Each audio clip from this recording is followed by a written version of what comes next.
Nah, ini kan yang muncul cuma tiga kan, Galang sama Rizky gitu. Kameranya jangan ditutup. Ini cuma Galang sama Rizky nih. Faiza, Faiza mana? Faiza belum muncul. Oke, Arya. Jadi nanti kalau ujian, kalau yang nggak muncul, kalian rugi sendiri loh. Kalau nggak muncul di ini, nggak muncul di arsip gitu. Saya muncul enggak, Bu? Nah, mari kita lihat ya.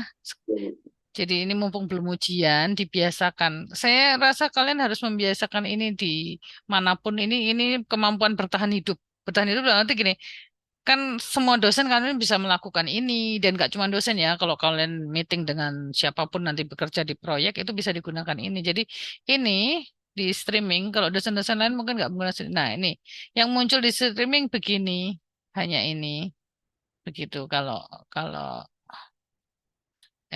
kalau kalian tadi, kalau kalian tidak, kalian menutup kameranya, nah kalian nggak bisa muncul. Ya caranya tadi, ah, kap- ada kok yang jual ini, yang jual tutup kamera yang bisa digeser-geser. Bentuknya kayak gini nih. Satu sih tak tunjukin di grup ya. Wih, hitam dia. Ah, ini itu nggak kelihatan jelas, tapi ada kok. Dia kayak jendela. Kamu tempel di kameramu itu dia kayak jendela bisa digeser ke kiri ke kanan buka tutup gitu. Oke, selamat siang semuanya. eh kita mulai ya perkuliahannya. Assalamualaikum, selamat siang. Udah pada makan belum? Oh, belum ya, belum jam makan siang kok. Selamat siang, Bu. Oke. eh ya, hari ini kita masuk ke Mesir lagi. Ini bicara tentang piramid-piramid Mesir. Ini pertemuan yang ke-14. Eh, iya betul ya, hari ini 14 ya. Oke, oke, oke.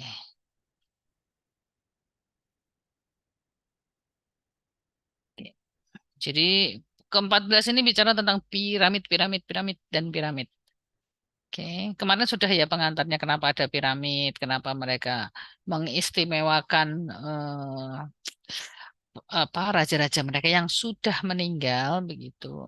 Nah, ini penjelasan tentang piramid.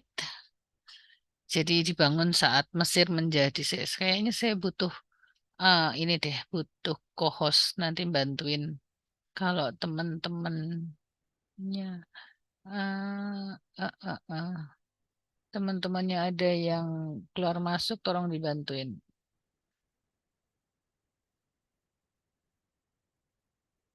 Ada beberapa yang saya jadikan co-host nih ya. Ini sembarang nggak tak takois pokoknya.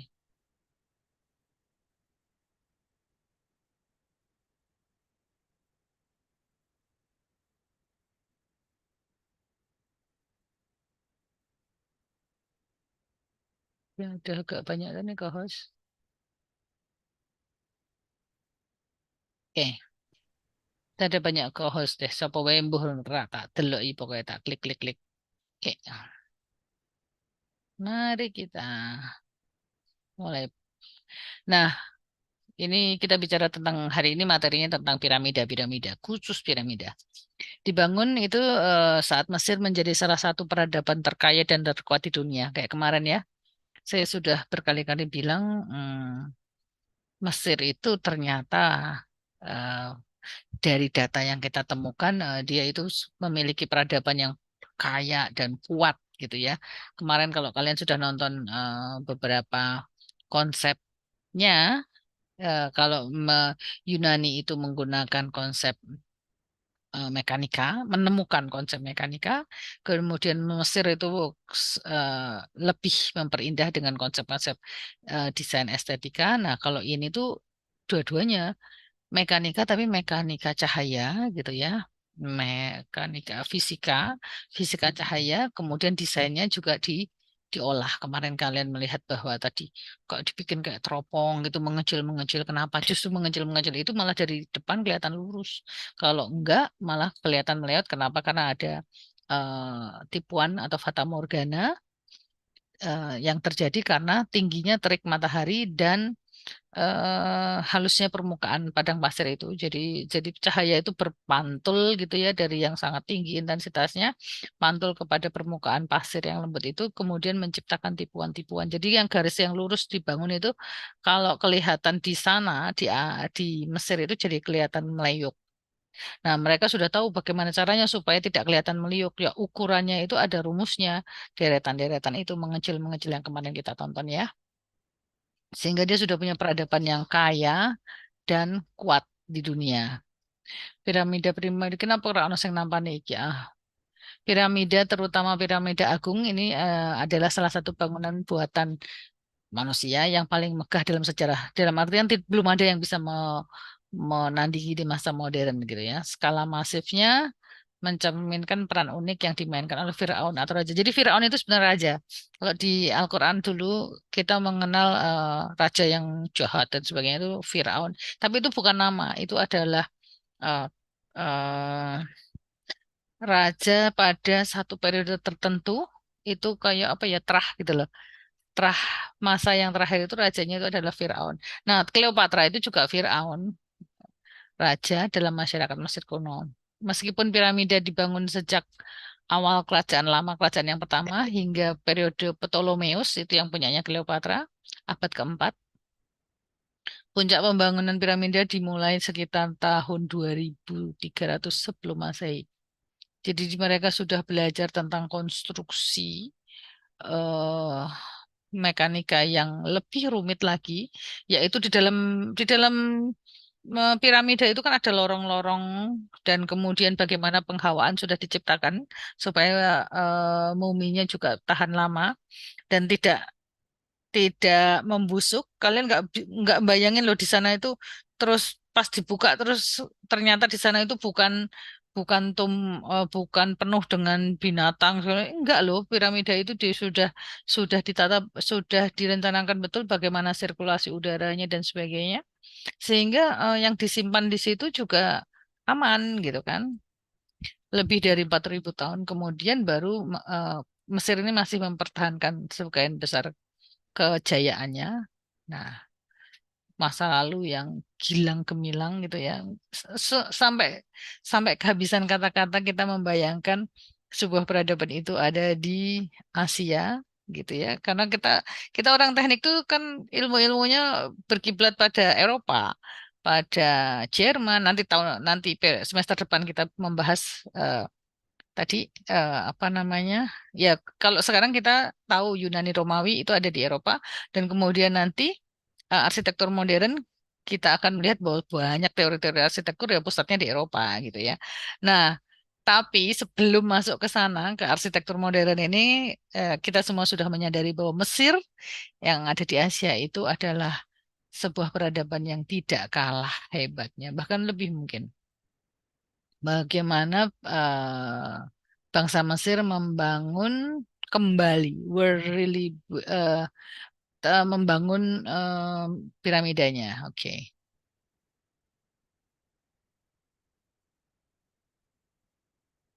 sebentar saya kasih teks dulu.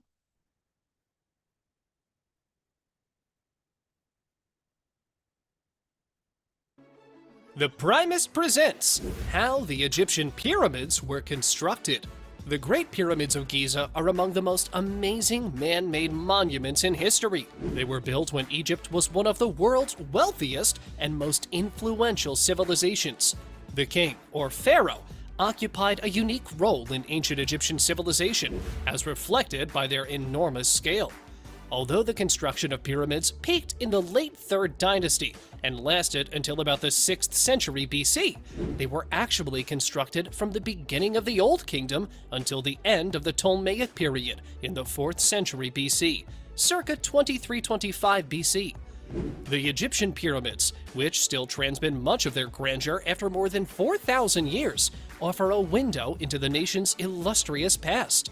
Do you know what these pyramids looked like in the ancient Egyptian sun? These pyramids were made with the goal in mind that when they are complete, they must genuinely add to the impression of Giza as a magical port city bathed in sunlight. Therefore, in addition to their bright, polished limestone sides, the structures were topped with a pyramidion, a capstone made of solid granite and covered in a precious metal like gold. A finished pyramid would have initially glistened dazzling white, with a gold leaf covering the very top of the structure to reflect sunlight. The obvious symbolism of a pyramid was that of sunlight, and at its very summit, the royal title of the pharaoh who was entombed there shone in gold. To give the pharaoh a life-giving, celestial quality in the eyes of his subjects, this was a very deliberate comparison to the sun, upon which all life depended. Before discussing how these mighty structures were built in simpler times, let us tell you who made these pyramids. According to the Greek historian Herodotus, 100,000 men's labor was required to build the Great Pyramid, which took 20 years to complete. Given that these guys, who were agricultural laborers, worked on the pyramids mostly when there wasn't much else to do in the fields, that is, when the Nile River was flooded, this estimate is plausible. But by the late 20th century, archaeologists had discovered proof that a smaller crew might have lived there permanently rather than seasonally. So, it was said that 20,000 employees, along with support staff including bakers, doctors, priests, and others, would have been sufficient to complete the job. 3 different pharaohs had their royal tombs constructed in the Giza pyramids. The second ruler of the 4th dynasty, Khufu, had the northernmost and oldest pyramid of the group built for him. It is the biggest of the 3 and is known as the Great Pyramid. Khafra, the 4th of the 4th dynasty's 8 monarchs, had the middle pyramid constructed in his honor. Finally, the Pyramid of Menkaure, the 5th king of the 4th dynasty, was the southernmost and last one to be built. It is substantially smaller than the Khufu and Khafra pyramids, 481.4 feet or 147 meters, and 471 feet or 143 meters high respectively, while the last is 218 feet or 66 meters tall. There still needs to be an utterly adequate response to how the pyramids were constructed. The most likely scenario is that the Egyptians used a sloping and surrounding embankment made of brick, earth, and sand that was extended in height and length as the pyramid rose, and up which stone blocks were towed using sledges, rollers, and levers. Most Egyptologists agree that ramps are the most practical way to lift the blocks, but they also accept that it is an insufficient solution that needs to be completed by another tool. The Great Pyramid of Giza and other pyramids include archaeological proof of the use of ramps. Levering is the most used technique for aiding ramps. Some historians posit external ramps around the pyramid, allowing for blocks to be dragged upwards. Others assert an internal ramp, enabling bricks to be assembled from the inside out. However, only small ramps and sloped causeways are found in the archaeological record, which is insufficient to support the idea that even the majority of the monument could have been built using these materials. Instead of a head-on ramp or embankment, the incremental ramping technique sounds more plausible. In this technique, the blocks are ramped incrementally, as in repeatedly prying up alternating sides of the block and inserting wooden or stone shims to gradually move the stone up one course. The internal ramp theory suggests that the blocks were hauled up a short, straight external ramp from the bottom third of the pyramid. At the same time, a second ramp was built inside the pyramid on which blocks for the top 2/3 would be hauled. This ramp, beginning at the bottom, was put into use after the lower third was completed and the external ramp had served its purpose. Men hauling heavy blocks of stones up a narrow ramp can't quickly turn a 90-degree corner, so the ramp had openings at each corner where a simple wooden hoist could turn the blocks. Interestingly, the Nile River also helped in the construction. Nile's bygone Khufu branch was indeed high enough to allow ancient engineers to move enormous stone blocks and construct the magnificent pyramids we know today. All pyramids in Egypt are located on the west coast of the Nile River. Well, that was our take on explaining how these pyramids were built. Do mention your thoughts about this whimsical process in the comments section below. Like and subscribe. We will catch you in the next one. Until then, peace! Sudah agak terbayang ya bagaimana peradaban mereka setinggi apa menciptakan piramid 2000 tahun sebelum Masehi. Dan itu lebih dulu daripada eh, yang pertama eh, arsitektur pertama yang ada di Yunani. Nah, ini ada Paraho. Paraho itu ya tadi similar dari Firaun. Jadi eh, klan klan dia apa ya? Terah, terah yang lain selain Firaun ini sebelumnya nih. Selama dinasti ketiga dan empat Mesir menikmati kemakmuran, stabilitas ekonomi yang luar biasa. Jadi nanti di film Cleopatra kita akan lihat betapa luar biasanya eh, kekayaannya gitu ya. Para raja memiliki posisi yang unik dalam masyarakat Mesir. Kemudian dia berada di antara manusia dan dewa begitu yang jadi raja ya. Jadi apapun yang mereka lakukan, saya nggak tahu tuh seberapa saktinya si raja-raja itu begitu ya sampai. Tapi tadi kemampuan mereka mengorganisir karya-karya arsitektur itu kan selalu bisa kita hubungkan dengan orang hebat yang ada di sana kan. Jadi selalu kita tahu yang di arsitektur itu kita tahu namanya tadi place attachment. Jadi sebuah tempat itu menjadi lebih kuat istimewa dengan adanya orang-orang istimewa. Makanya ada ziarah makam segala macam gitu ya. Jadi eh, raja-raja itu sehebat itulah gitu ya, nggak bisa memakmurkan negaranya dan sebagainya. Tapi kan nggak cuman hebat tadi, kalian bisa melihat peninggalannya tadi dengan konstruksinya yang luar biasa itu seperti apa kecerdasan yang mereka miliki. Dan tentu saja dari dulu sampai sekarang raja itu diyakini telah dipilih oleh para dewa untuk menjadi perantara, menjadi wakilnya di bumi. Karena itu semua orang berkepentingan untuk menjaga keagungan raja supaya tetap utuh. Kenapa? Kalau kalau perwakilan dewanya nggak diopeni, kan nanti dewanya marah, kemudian banyak terjadi bencana. Itu mereka ya. Bukan bukan ilmu yang harus kalian ingat, tapi pemahaman bahwa kebudayaan mereka seperti itu. Ketika ia diyakini menjadi serius, dewa orang mati. Nah, Pharaoh ini diyakini sebagai dewa orang mati. Firaun yang baru atau rajanya itu menjadi Horus atau dewa elang lah. Orang mudeng ya aku bermacam-macam dewa, tapi setidaknya seperti itulah konsep mereka di dalam hierarki raja dan dewa itu adalah kekuatan terbesar. Fungsi dari piramid, orang Mesir itu percaya kalau raja yang meninggal, sebagian rohnya itu tetap tinggal bersama jasadnya. Jadi ya jasadnya harus dirawat karena tadi kan masih ada rohnya gitu kan. Dan rohnya itu sangat berkuasa dengan ini ya merawat rohnya dengan baik. Mayatnya itu dimumikan, kemudian apa yang dibutuhkan raja di alam baka dikuburkan, ada emas, ada segala macam itu diletakkan di samping atau di sekitar yang dekat dengan jasadnya.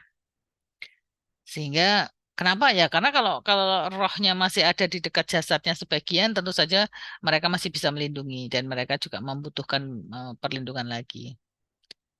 Eh, Dilengkapin tuh segala kekayaannya gitu ya. Di masa-masa awal, yaitu 2900 itu hampir 3000 loh sebelum Masehi, makam-makam kerajaan itu diukir di batu, kemudian ditutupi dengan struktur persegi panjang. Ini dibaca aja karena tadi kan kita udah nonton ya strukturnya. Mastabas, cikal bakal piramid. Piramid yang tertua di Mesir ini tahun sekian. Di Sagara, rajanya Djoser, dinasti ketiga. Namanya piramida tangga. Nanti silahkan di googling. Nah ini adalah sejarah, dibaca sendiri ya. Sejarah piramida yang awal-awal. Kemudian eh, jadi mereka juga menyiapkan penerusnya nanti di sini, berarti itu wajar ya, supaya supaya zaman dulu tuh orang juga sudah kalau merencanakan sesuatu juga sudah global gitu. Jadi penerusnya juga sudah diperkirakan bahkan ada di dalam satu piramida yang besar itu makam rajanya, makam permaisurinya di lorong yang lain, makam penerusnya di lorong lain sudah direncanakan gitu. Mereka juga sudah mikir efisiensi lah. Sekarang bikin itu bertahun-tahun ya langsung disiapkan untuk 3 generasi misalnya gitu. Nah, ini mari kita saksikan. Sebentar, saya setting ininya dulu.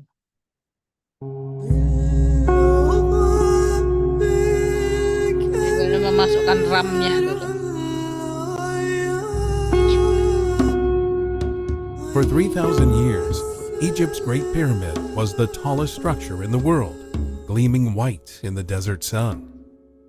It was built 4,500 years ago with only manual labor and simple tools to craft and move some 2.3 million stones, most weighing more than 2 tons. But how did they do it? There are several theories, each with their own problems. Was a single giant ramp built extending half a mile or more into the desert? The material alone would be more than what was used in the pyramid itself. Maybe a shorter ramp was built a third of the way up, with external spiral ramps stuck to the sides of the pyramid the rest of the way to the top.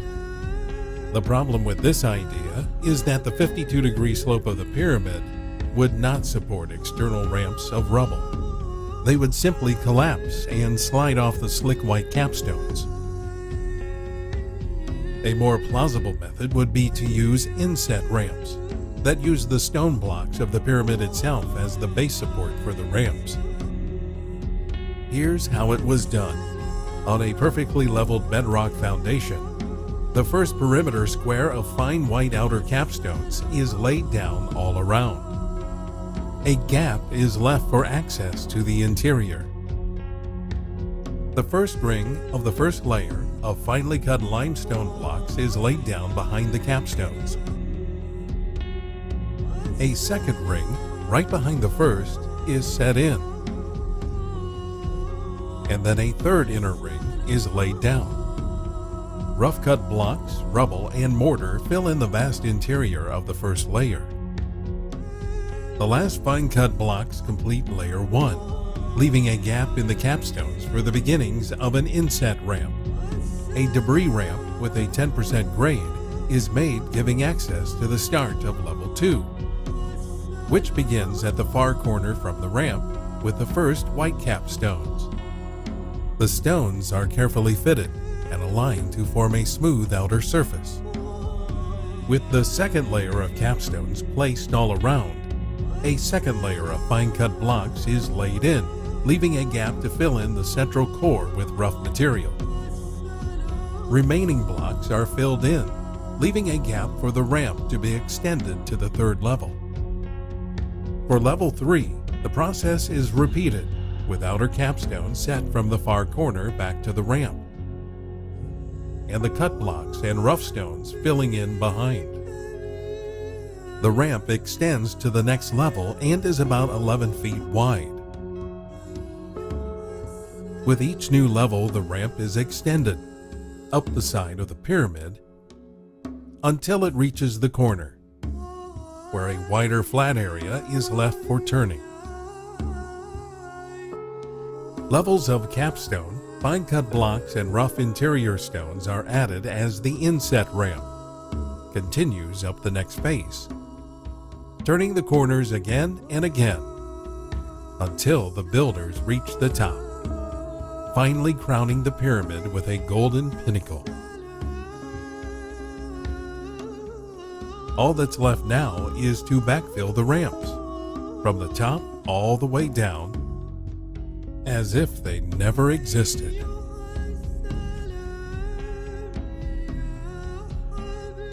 The inset ramp requires no wasted time and materials, like the external ramps would have. The inset ramp allowed the pharaohs to build the pyramids faster and cheaper, like a modern builder would do.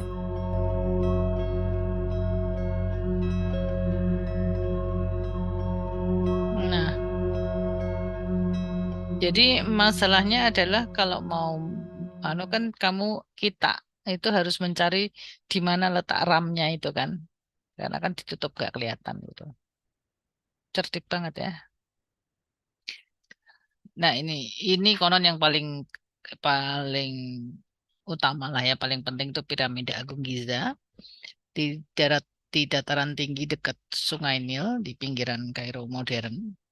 Piramida tertua dan terbesar. Ada piramida Agung. Nah, ini silahkan dibaca. Ini adalah data-data ini, data-data sejarah tentang piramida of Giza. Ya, untuk Putra Khufu, nah ini sudah kompleks kayak pemakaman keluarga begitu. Nah, ini silahkan dibaca dulu, tapi nanti nanti kalau kalian mau memilih ini, kalian tinggal mencerna semua data itu di di apa ya, dianalisis kemudian didiagramatiskan untuk merealkan informasi ini gitu ya, supaya pemahaman kalian. Tapi nggak usah dihafalin.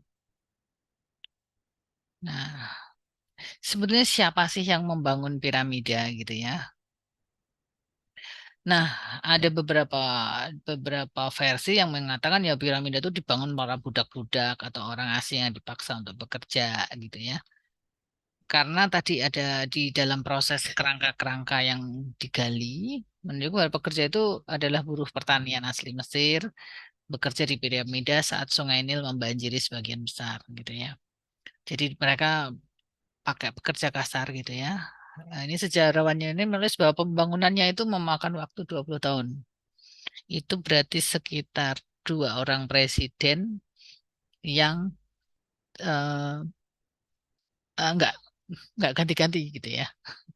Jadi kalau di Indonesia ini bandingin dengan itu. Jadi 20, jadi hampir nggak mungkin lah. Nggak mungkin kenapa? Karena presiden empat kalau ini kan 20 tahun berarti nggak boleh ganti. Presidennya 4 tahun untuk tenaga kerja 100.000 gitu ya. Mungkin sekitar 20.000 orang. Nah, ini banyak data yang masih berseberangan. Kenapa? Karena tadi informasi yang didapatkan dari sumber-sumber literatur itu seringkali sumber analisisnya berbeda. Nah, ini akhir dari era piramid. Piramid itu dibangun selama dinasti kelima dan enam, tapi kualitas dan skalanya sudah nggak sebagus yang dulu gitu ya. Seiring dengan kekuasaan raja-raja itu. Jadi kan raja-rajanya semakin apa namanya tidak lama proses kekuasaannya ini sebelum Masehi ini kemudian catatan tentang kerajaan kejadian pada masa di dinding. Jadi hmm, untuk mengetahui kisah raja segala macam itu dituliskan di dinding begitu ya, ditatah gitu. Dan kalian bisa bayangin itu masih terbaca pada beberapa bagian sehingga datanya tidak bisa utuh. Satu tidak bisa utuh karena memang rusak. Karena tadi ya itu waktu bongkar piramida itu kan nggak ketahuan lorongnya ada di mana sehingga dihancur-hancurin dulu dengan cara sembarangan. Padahal di situ ada kisah-kisahnya yang tadi yang menunjukkan siapa rajanya ditata. Yang terakhir ini 2200 2184 raja kedua dinasti ke-6. Dia memerintah 94 tahun.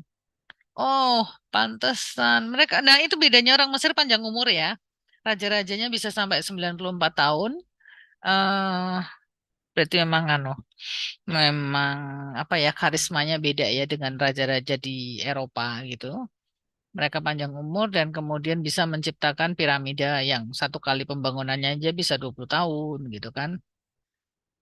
Nah, tapi lama-kelamaan kemakmurannya berkurang. Firaun kehilangan status dewa seiring dengan kekuasaan pejabat administratif yang eh ada banyak lagi orang pintar baru yang tidak keturunan raja gitu. Jadi sehingga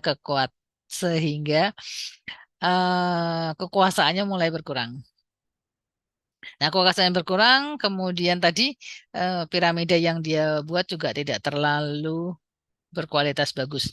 Iki kalau di dalam zaman sekarang kita mudah melihat bahwa tadi apa namanya eksistensinya berkurang, kemudian produk-produknya juga sudah tidak sebagus yang dulu. Oke, sekarang kita masuk ke dalam uh, piramida yang lebih real. Kalau kayak tadi kan baru animasinya ya.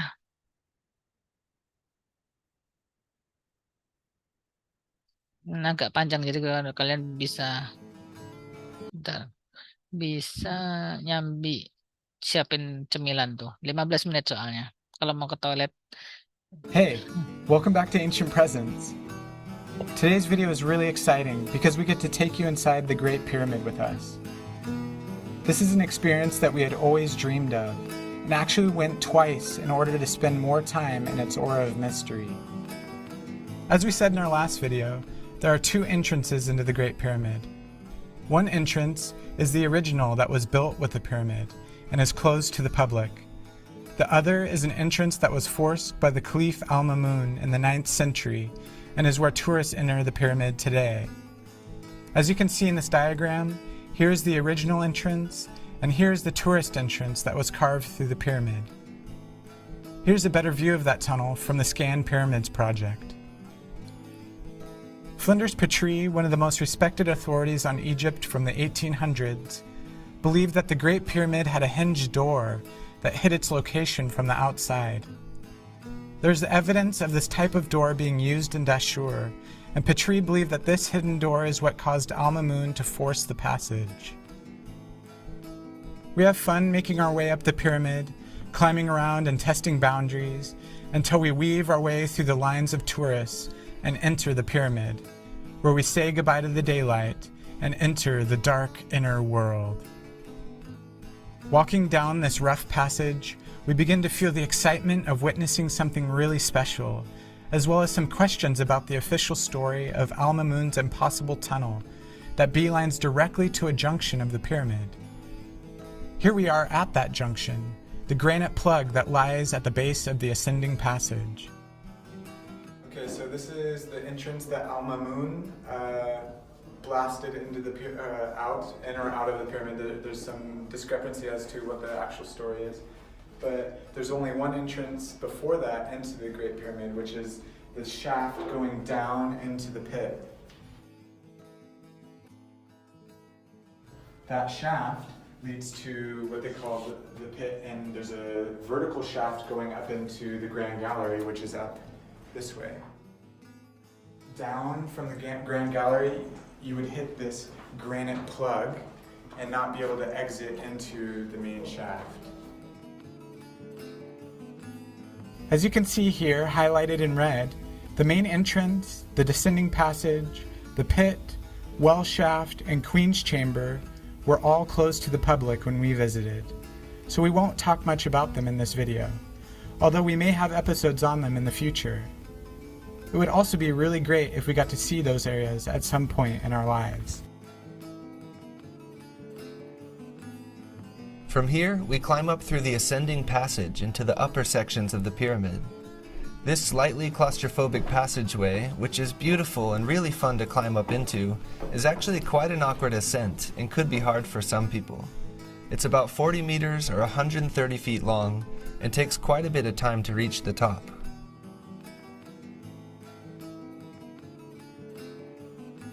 As we emerge into the Grand Gallery, we stand in awe at this stunning architectural masterpiece. The unique notched walls and ceiling show an incredible degree of craftsmanship in the design, and the precise mathematics incorporated into this room are fascinating. There's a beautiful and otherworldly essence in here that is unlike almost anything found throughout Egypt, and it left us with a feeling of wonder. At the bottom of the gallery on the right side is the entrance to the well shaft that goes deep down into the pyramid, but it is blocked by ramps and scaffolding, so you can't even see it. And just in front of the shaft is the locked gate of the passage that leads to the Queen's Chamber. We climbed down to have a look into the mysterious and eerie tunnel, and we would have loved to have gone in there to explore the mysteries in the beautiful chamber. But since it was closed to the public during our visit, we'll have to wait till next time. Making our way up the Grand Gallery, we couldn't help but feel we were in some sort of mechanism or technology that had a purpose we can only speculate on. The gallery is huge, measuring 8.6 meters or 28 feet tall, and about 46 meters or 153 feet long, and it takes quite some time to walk up it. We've read some really interesting research discussing the mathematics of the gallery, in which the researcher speculates that the design demonstrates extraordinary precision and highly accurate geodetic knowledge of the Earth. And whether or not that's true, the architecture truly amazed us, and the ancients sure knew how to build. But no matter how special this place is, it is still covered in modern-day graffiti almost everywhere. The climate in here is hot and stuffy due to many tourists visiting every day. And after the long and sweaty climb, we reach the highest point that we can go inside the pyramid, the top of the Grand Gallery. Reaching the top of the Grand Gallery, we arrived at what is known as the Great Step. An interesting thing that we noticed while making this video is that the step was completely remade since this old photo of it. As you can see here, it is very different looking and no longer worn down. We are not sure when it was remodeled, but we are curious as to why it was worn down in the first place. Looking back, we get a great view of the Grand Gallery and spent a moment just taking it all in. Then, continuing from there, we ducked into the threshold of the antechamber, where the stones suddenly turned from limestone to granite. We immediately stand after entering and find what some people refer to as the boss. It is interesting because it almost resembles the nubs that we saw on the casing stones of Ankara, but is completely out of place since it's the only nub amidst unanimously flat walls throughout the pyramid. Also in this part of the chamber is a passage that Captain Caviglia forced in the early 1800s that connects to the northern air shaft. Ancient Architects has a video on this that we'll link in the description. Ducking into the next part of the antechamber, we got a good view of the really cool stonework up above us, exhibiting interesting grooves that seem to suggest a purpose that was unlike any other stonework we saw in the Great Pyramid.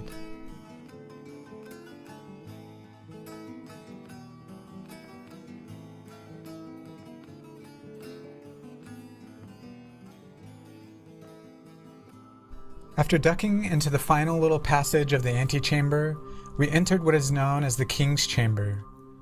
This is possibly one of the most enigmatic temple spaces humans have ever created, and there are countless studies and theories about its dimensions and purpose. Although the chambers in this pyramid are called the King's and Queen's Chambers, there were no bodies ever found in the pyramids at Giza, and there is little evidence to support the idea that this pyramid was built as a tomb. This pyramid is only attributed to Khufu because of a small controversial inscription that was found in the chambers above the King's Chamber. Ancient Architects also has a video on this that we'll link in the description. One of the first things that you notice about this chamber is that the resonance in there is powerful. This is evident in the vocal toning that we did in there that is now playing in the background of this video. Check out the video we released of us singing in there if you want to get an uninterrupted feel for the acoustic magic. One of the only things remaining in this chamber is what's known as the coffer. This mysterious box is worn and heavily damaged, having a huge chunk missing out of its southeastern side. This coffer, and all the granite in this pyramid, is beautiful red granite which comes from Aswan, more than 500 miles away. We really took our time walking around, looking at all of the minute details and markings on its surface.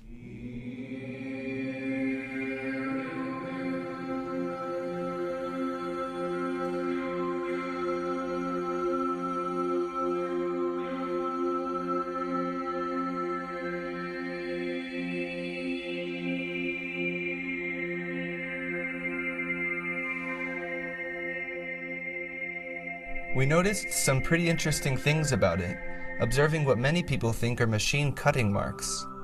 You can see here the parallel cut lines, and here there is evidence of a mistake that was made in the cutting, where the saw cut was run too deep twice over and backed out again. Christopher Dunn, whose book is also linked in the description below, speculates from a modern engineer's perspective that these saw marks could have only been made from high-speed machine cutting tools and could not have been made by hand saws. This topic is highly controversial, and Egyptologists will strongly disagree with these ideas, but it turns out that Flinders Petrie noticed the same cut marks during his visits in the 1800s and concluded that the ancient Egyptians must have had more complex tools than just copper saws, but instead saws with jeweled points of stones like sapphire or diamond to be able to cut into such a hard stone like granite with such velocity and precision as to create the marks seen here and on many other stones around Egypt.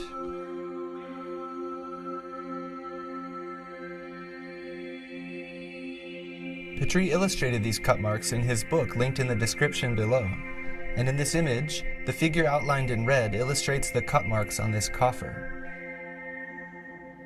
Interestingly, the granite coffer is larger than the doorway into this chamber, meaning that the box was placed in here before the chamber was built around it during the original construction of the pyramid. Although it looks nice and glorious in this footage, visiting the inside of the pyramids can actually be a bit challenging and not very romantic, due to the security guards constantly hassling you to not make meditation and no taking photos.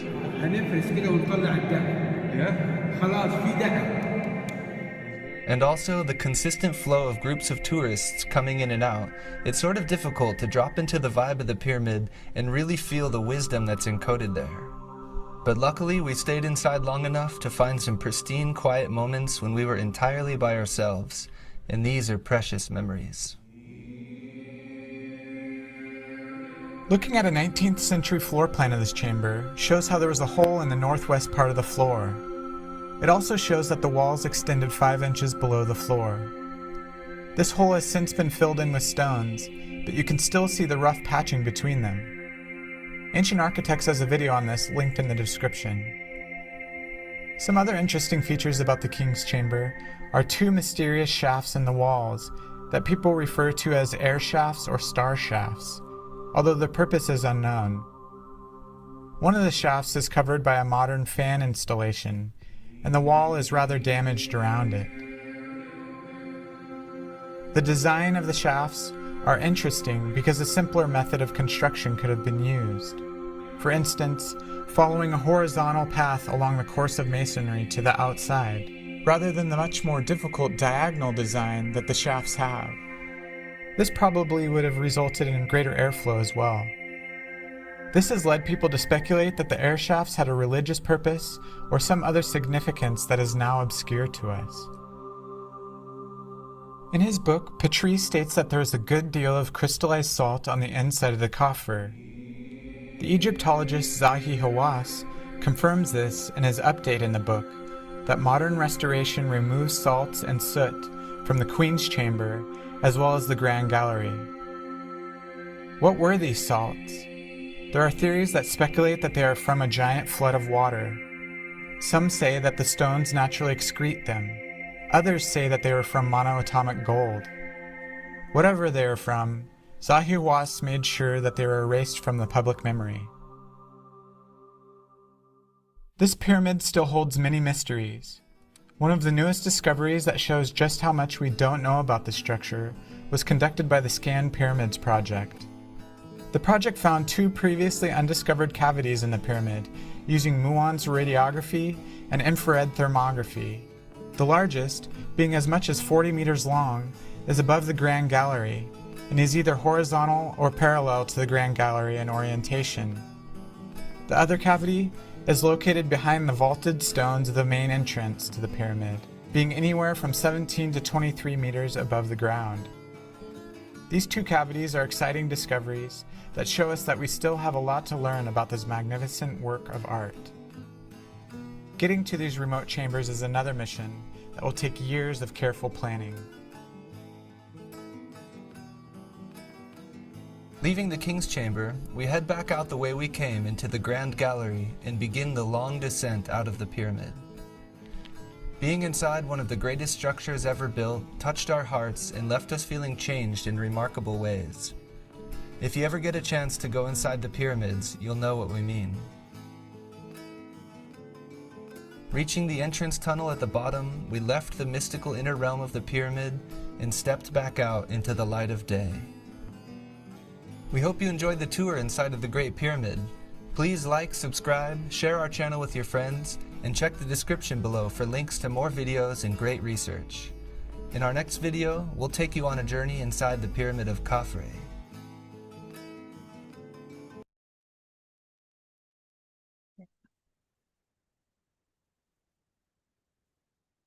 Nah, terus apa yang terjadi dengan piramida-piramida pada hari ini ya, saat ini gitu ya.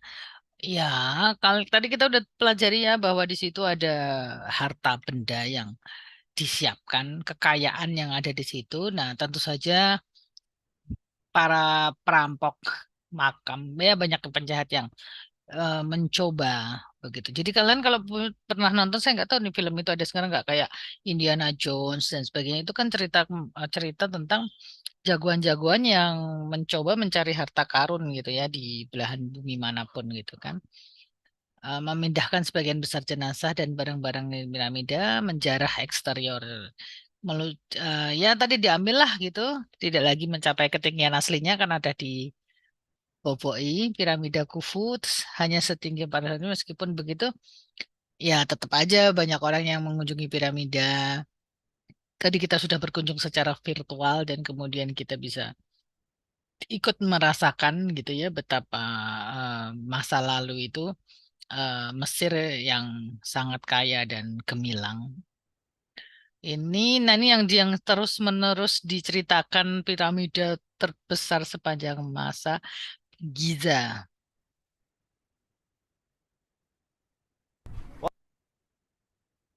Ini 16 menit kayaknya akan menjadi video terakhir deh. Jadi yang Welcome to Egypt. This is Cheops here, the biggest pyramid in the world.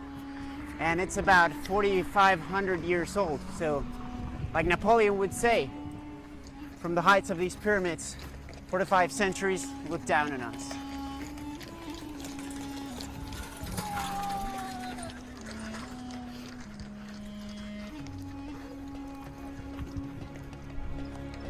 Here they are, the great three pyramids of Giza.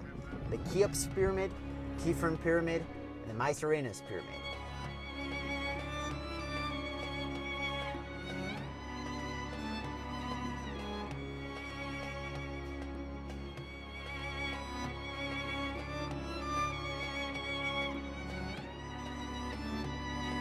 This is 4th Dynasty Egypt, and this is just in the outskirts of Cairo, about 15 kilometers away from the center, around a 25-minute ride. And right away we see how enormous these things really are.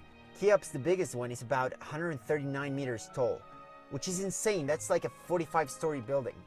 It's huge. And it's incredible to think that these were made about 4,500 years ago. They're some of the oldest buildings on Earth that are still standing. Today we know that the Great Pyramid of Egypt was built by Pharaoh Cheops for his burial around the year 2570 BC.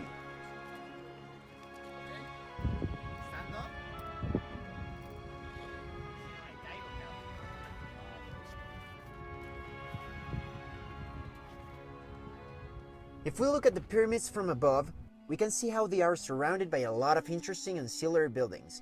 The pyramids of Giza were not alone. They were surrounded by a huge necropolis. There are some smaller pyramids where the queens and other royalty members were buried. There is also a huge number of mastabas, which are these constructions with the shape of a truncated pyramid. The nobles liked to be buried in these pharaonic complexes, because the idea was that if anybody was going to have a smooth voyage to the afterlife, it was going to be the pharaoh who was buried in the Great Pyramids. And if you could be buried near him, he'll probably bring you along because you're a good advisor or a good cook or a good architect, etc. So we have all these mastabas that are noble tombs. They're normally connected to an underground chamber where the body was placed. So the pyramids simply stood out from an authentic sea of Egyptian tombs that stretched for kilometers. The vast majority of these mastabas were built with more perishable materials, so many of them have disappeared and we only look at the Great Pyramids of Giza. But the landscape that the ancient Egyptians contemplated looked more like what we see here, and not the smooth and flat plateau that we see today surrounding the pyramids. But here we also see remnants of something quite important. This is the Valley Temple, and the Valley Temple is where the body was mummified, where the corpse is prepared and then is taken processionally through the causeway right into the pyramid, and then it's subsequently entombed.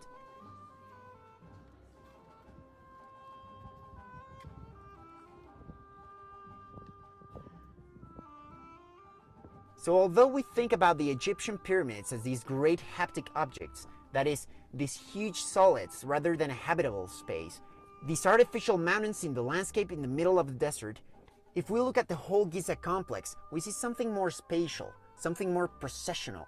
Each pyramid had its own causeway and its own valley temple.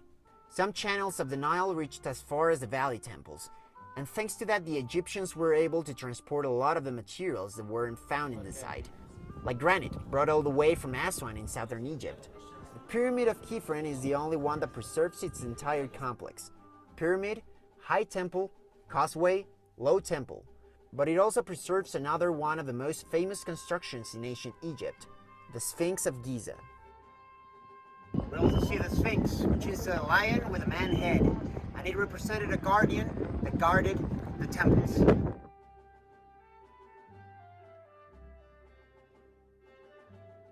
It is believed that it was carved in the times of Pharaoh Khafre because it was in the entrance to his complex. Each pyramid was part of a complex that contained a causeway and a valley temple. Normally, the cities of the ancient Egyptian civilization were located in the eastern bank of the Nile, while the necropolis, the place where they buried all the dead, was located on the western bank of the Nile. That is why the first pyramids were built west of the capital city of the ancient kingdom, Memphis. But Pharaoh Cheops decided to build his pyramid in a different place, kilometers to the north of Saqqara, on the Giza Plateau. The reason behind this decision is that the entire plateau was a huge quarry of prime quality limestone, and all the pyramids were built from material that was mined from this site.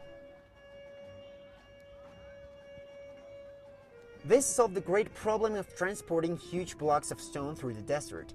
By building his pyramid on top of the quarry, Cheops ensured the cost of the construction to be very low, and he managed to complete the construction of his pyramid in less than 30 years. So they carved the stone blocks from the quarry, and dragging them only a few tens of meters, they transported them to the construction site of the Great Pyramids of Giza. And it's a good thing they did so, because the Great Pyramid, which originally measured almost 150 meters high, is made up of more than 2 million stone blocks that weigh 2.5 tons each, although there are some blocks that weighed up to 6 tons. Moving all that material from a greater distance would have been almost impossible. But by raising the building on top of the quarry, the enormity of the Pyramid of Cheops and the rest of the pyramids became possible. In addition to the 2 million stone blocks that made up the structure of the pyramid, we know that up until medieval times, even almost until modern times, the pyramids were covered with extremely polished white limestone blocks that made the pyramids stand out from the golden sands of the desert like a huge white arrow flashing in the sun. It was so reflective that on sunny days it could dazzle anyone who dared to look directly at these fantastic buildings. The Arabs called the pyramids the lights because they were blinded when they looked at them. Unfortunately, those shiny blocks of white limestone today can hardly be distinguished only in the upper part of the Pyramid of Khafre, stained by the passage of millennia and by the pollution in Cairo. The city of Cairo, a few kilometers away, has been devouring the necropolis, and much of the stone that was in this place has been used as a construction material for more modern buildings. So most of those limestone blocks that face the pyramids are today scattered throughout the palaces and mosques of Cairo.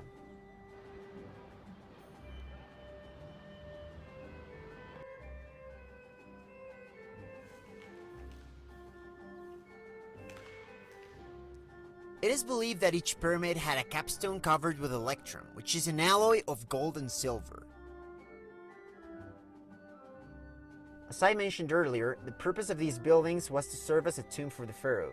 The Pyramid of Cheops consists of 3 rooms: the so-called underground chamber, the so-called Queen's Chamber, and the so-called King's Chamber. Although this has been called the Queen's Chamber for centuries, today we know that inside the pyramid, the only remains that were placed were those of Cheops himself. In the King's Chamber, the one right in the center of the pyramid, was the sarcophagus with the remains of the pharaoh. The other two chambers, however, it is not known with certainty what their use was. It is likely that they were used to hold sacred statues, but when they built the great tombs in Giza, they were already making fake entryways because these tombs were getting robbed all the time because the pharaohs were buried with a lot of precious objects, many of them made out of gold and precious stones, and so the builders had to figure out ways to mislead the thieves. Nevertheless, all of the great old kingdom tombs that we have discovered so far have been robbed various times. With all that said, let's take a look at the interior of the pyramid starting at the entrance. If you get close to the Pyramid of Cheops, you will see two openings on the northern face of the pyramid. This one, which goes into the tunnels that lead to the underground chamber and the rest of the interior, is the original entrance to the pyramid, the one that was made thousands of years ago at the time that the pyramid was built. And this other opening was made in 9th century AD by a Muslim caliph who wanted to discover what was inside the pyramid. At that time there was no visible entrance since the original entrance was completely sealed, and so this caliph ordered the excavation of a new tunnel to get inside the building. Although today both entrances are uncovered, to enter the pyramid we don't use the original entrance, but the entrance of the Caliph al-Mamun, which was opened in the 9th century. This tunnel is much rougher because it was made by much more precarious means. Once you're inside, you must walk about 30 meters through the Caliph's tunnel until you reach a small staircase that takes you to the original tunnel, where you can take two different paths. You can go down through this tunnel to the underground chamber, or you can go through this one that takes you to the so-called Grand Gallery. So we're here in the tunnel inside of the Cheops pyramid. You have to walk like this all the time, but it's fantastic. The tunnels are very compact, measuring approximately 1 meter high by 1 meter wide. But after walking about 40 meters, you finally get to the Grand Gallery. The Grand Gallery is a spectacular tunnel of immense size that leads the adventurous visitor directly to the very core of the building, to the King's Chamber.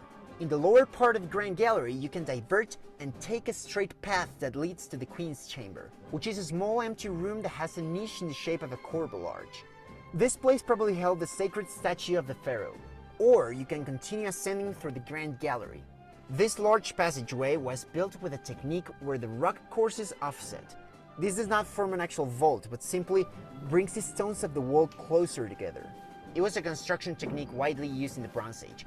You can find it even in Mayan architecture in Mexico. If we go through the Great Gallery, we will finally reach the Sancta Sanctorum, the Holy of the Holies, the King's Chamber. Here the sarcophagus of the pharaoh with his mummified body had to be preserved, and it was undoubtedly the most important place in the entire pyramid, which is reflected by the fact that the King's Chamber was built with a different material from the rest of the pyramid.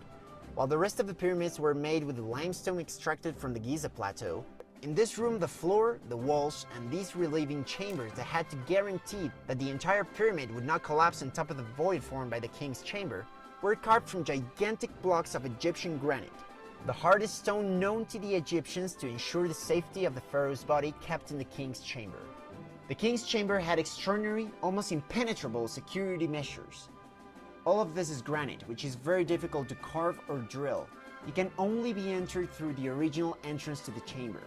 So when you go from the Great Gallery to the King's Chamber, you first have to go through a small tunnel that is just over a meter high. So you have to enter on your knees. You have to go through this antechamber that had 3 granite slabs held at the top.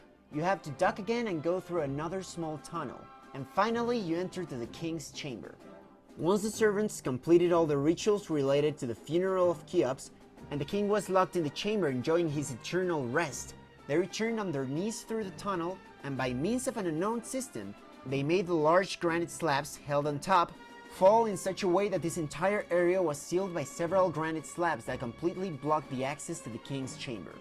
Now, this is what you find when you enter to the Chamber of Cheops. A room with granite walls and granite floor, and with a lonely sarcophagus in the background. Despite all of the precautions taken by the pyramid builders, the treasures of Cheops were robbed thousands of years ago. Because when the Muslim caliph entered the pyramid in the 9th century, we know that he also found absolutely nothing inside. When they built the pyramid of Khafre, they knew how complicated it had been to make the pyramid of Cheops, which is why it only has 2 small chambers, a central one where the pharaoh was buried, and another one that was underground. The pyramid is 136 meters high. In 1819, an Italian called Giovanni Belzoni tried to enter this pyramid, which until then was still completely sealed, without any visible entrance. Hoping to find the tomb completely intact, he found the tomb completely empty, except for the bones of an animal inside the sarcophagus. Miserino's pyramid is much shorter than the other two. It's only 65 meters high. It was made by Pharaoh Miserino, the son of Khephren. It has beautiful proportions. It is a tremendously beautiful building, and that is why it was known in antiquity as the Divine Pyramid. This one had a very curious casing.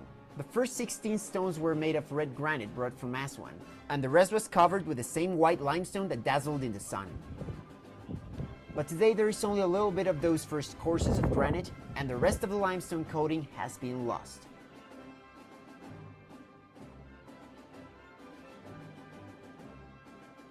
The Pyramid of Miserino is about 80 meters shorter than the other two. In addition, the funerary complex of this tomb is the only one where the temple of the lower valley was built with adobe and not with stone, a cheap and precarious material that quickly disappeared. And that's how the period of the construction of the pyramids of Egypt ended. A period that lasted about 2 centuries, because after Miserino, the Egyptians were never again able to build a perfect pyramid that would last to this day. For nearly 4,000 years, humankind wasn't able to build anything as tall as the Great Pyramid of Cheops. The first building to achieve this was Lincoln Cathedral in England, which was completed at the beginning of the 14th century. But even so, the spires of this cathedral were made out of wood, while the pyramid is completely made out of stone. The first stone building that managed to exceed the height of Cheops was the Nikolai Cathedral that was built in Hamburg in the middle of the 19th century. Only 150 years ago did we manage to raise a stone building as large as the Pyramid of Cheops. And only at the end of the 19th century, when we started to build with steel, we could definitely leave behind the Great Pyramid of Cheops only 120 years ago with the Eiffel Tower. Even today, after 45 centuries, the pyramid complex is a mind-blowing view to behold. And it can teach us a lot about this fascinating culture, and it can show us the wonders that humankind is capable of creating. Thank you all for watching. This video was very fun to make.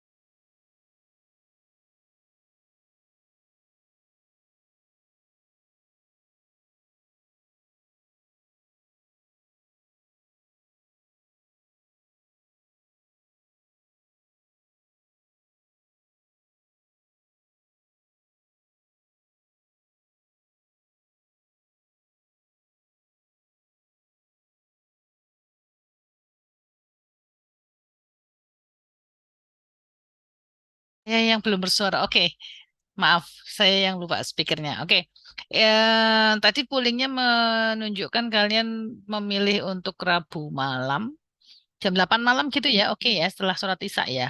Karena kalau 7 kan kasihan. Jam 8 malam sampai jam 10 gitu. Biasanya 2 jam kita kita berapa? 1 jam ya. Episode ke-1 aja sudah, itu ada 6 episode, tapi episode 1 aja sudah memberi kita gambaran tentang what's look like si Cleopatra yang bisa mempertahankan Mesir begitu untuk tidak dijajah oleh Roma pada masa itu. Ada yang mau bertanya? Kalau tidak ada pertanyaan, kuliahnya saya akhiri. Sampai ketemu lagi nanti ya. Oke, Assalamualaikum. Waalaikumsalam. Terima